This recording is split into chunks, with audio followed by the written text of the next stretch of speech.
So what you'll find is that weak states have weak currencies. They can be very volatile. The exchange rates are very volatile. In other words, what you get for a dollar in their currency might be 10, whatever it is, one day, and then 20 the next day. Why is this? It's because your currency is only worth what people think it's worth. It's a function of political and economic conditions. Currencies are subject to inflation, which are price rises that decrease the overall value of the currency. And there are three types that we focus on: cost push, demand pull, and monetary. Cost push inflation occurs where you've got the rising costs or rising costs of inputs, I should say, which cause business to raise prices to cover their higher costs, which leads to demand for still higher wages. Okay? So for example, if the price of energy goes up, the price of oil goes up, or natural gas, and your company therefore has to pay more to produce every widget. What that's going to mean is that they are going to have to charge more for the widgets. And then what this is going to do is it's going to lead to people who buy the widgets to demand greater wages, higher wages. Okay? And this leads to this cycle.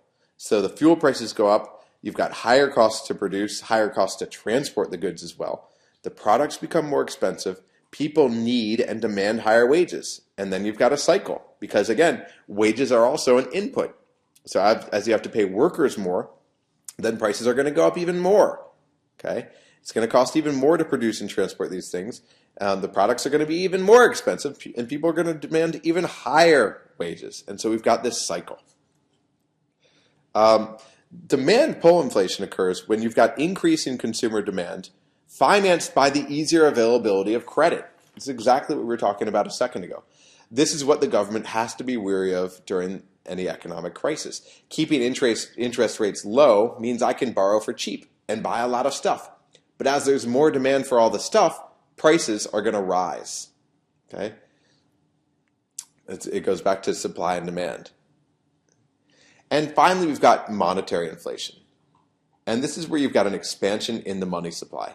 You're printing more money. The government is printing more money to cover its deficits. As it prints more money, there's more money out there, and the money is less scarce and it's less valuable. Now, inflation occurs naturally. I did a little calculation. When my dad was in college in 1960, he could go to the grocery store and buy sort of a college student's standard diet. So I put in here ramen noodles, milk, cereal, and beer for $10.50. When I got to college in 1992, I sound old, back in 1992, I bought the same exact things for $50. And today you pay a little over $75 for them. So inflation is naturally existing.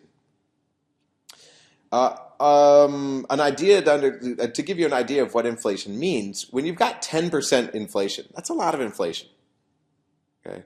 You put $1,000 into a bank account, and if they give you nothing, then let's say you put $1,000 under your pillow.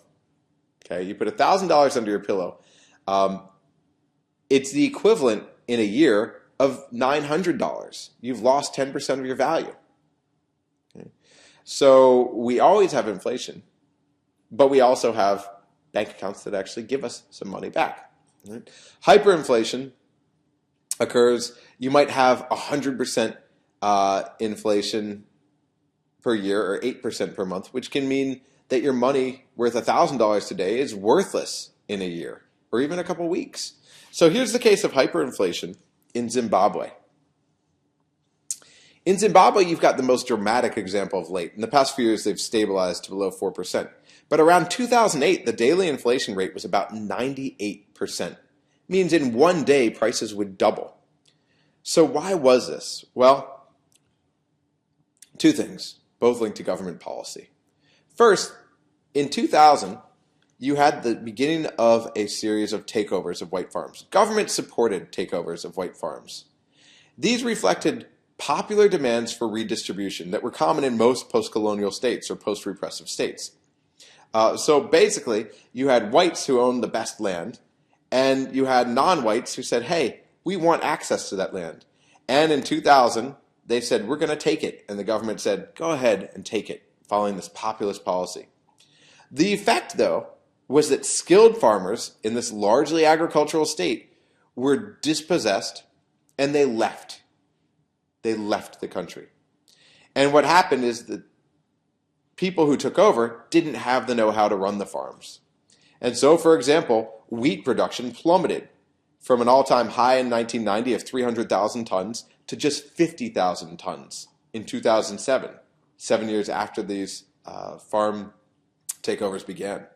The tobacco crop, which is a top foreign earner in Zimbabwe, brought in $600 million the year these farm takeovers began. 2007, $125 million. Slashed.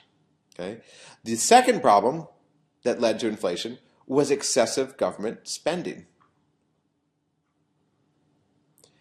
The less income you had coming in from agriculture meant, in other words, agriculture produced, you got to tax all this stuff. And so you had a lot of money coming in from agricultural sales. Now you don't have that. And so you're spending much more money than you actually have. The government remedied this by borrowing domestically, well, it still could. But then as that became difficult, they ended up printing more money. Okay? So think about borrowing domestically. Well, heavy government borrowing necessitates raising the interest rate. So people are willing to loan you money. If you're offering them a 1% interest rate, they're not going to loan you money. If you offer them a 7% rate, they're going to. This means that the cost of borrowing increases for everyone, including entrepreneurs, who might help put the economy back on track. So from 1998 to 2006, the manufacturing sector actually shrank 47%. Now, with respect to the second note on printing money, the more money there is in circulation, the less value it has. Okay? And so the effects have been, Somalia we talked about, that's a basket pick case, but Zimbabwe was even worse. Since 1994, the average life expectancy in Zimbabwe fell from 57 years to 52 years for both men and women. In the past decade, 35 years of economic growth was practically undone. In 1980, 10% of the population worked in the informal economy. Today, a majority of people do. 80% are now formally unemployed. Millions have left Zimbabwe. As of a couple years ago, about 3 million were sitting in South Africa, where they were subject to attacks. Again, we could talk about nationalism, about ethnic-based violence. As of a few years ago, about 3,500 Zimbabweans were dying every week through a combination of HIV and AIDS, poverty, and malnutrition. Several summers ago, there were reports of a large-scale cholera epidemic, the state failing to provide basic services. In 2009, though, they abandoned their own currency and allowed all transactions in hard currency from other countries, primarily probably in dollars and euros. So this is the case of inflation in Zimbabwe. Let's keep in mind. Now, currency can also be volatile as a result of speculation. Speculators are people who make their living on others' currencies. They buy large sums when they think it looks like it's going to strengthen, then they drop it, they sell it to earn a profit when they fear it might weaken or when they think when it's maxed out. And this can cripple the economy in a couple ways. First, speculation buy-ups. Speculation buy-ups can overvalue the currency. Purchasing the currency increases demand for that currency. It's more scarce. And this can result in what your book refers to as a positive feedback loop, where more interest, higher interest on the part of people leads to everyone else buying it. If speculators are buying the currency, everyone else is going to buy it. And this creates a bubble. Then, when speculators sell off the currency, it can actually undervalue the currency because suddenly you've got a ton of the currency out there on the market. A more controlled form of civilized speculation, I call that civilized speculation, often occurs where countries buy up reserves of a foreign currency. Traditionally, this has been the dollar, although people have been moving towards the euro for the last several years. Now, who knows with the European crisis. One way to do this is to buy guaranteed bonds. So China has about $1 trillion in U.S. debt obligations as of 2011 or so. Again, If the Chinese lost faith in the U.S. economy, which they almost did, and they turned in all that money at once, you can imagine that there would be problems in the economy. John Maynard Keynes has a great quote. If you owe your bank manager £1,000 or $1,000, you're at his mercy, right? He can come and collect from you. If you owe him £1 million or $1 million, he's at your mercy. Because if you don't pay him back, he's out of luck. So the U.S. is increasingly at China's mercy. Times are changing. But to put it in perspective, about 47% of our debt is actually held by foreigners. And China accounts for just about 9%. Japan does too, about the same, a little bit less. Okay. But this is just to hammer into your heads the notion of currency volatility. Speculators can be involved in this. Countries can be involved in this. Next, we're going to talk about market regulation in the state, but I think we'll take a new slide for this.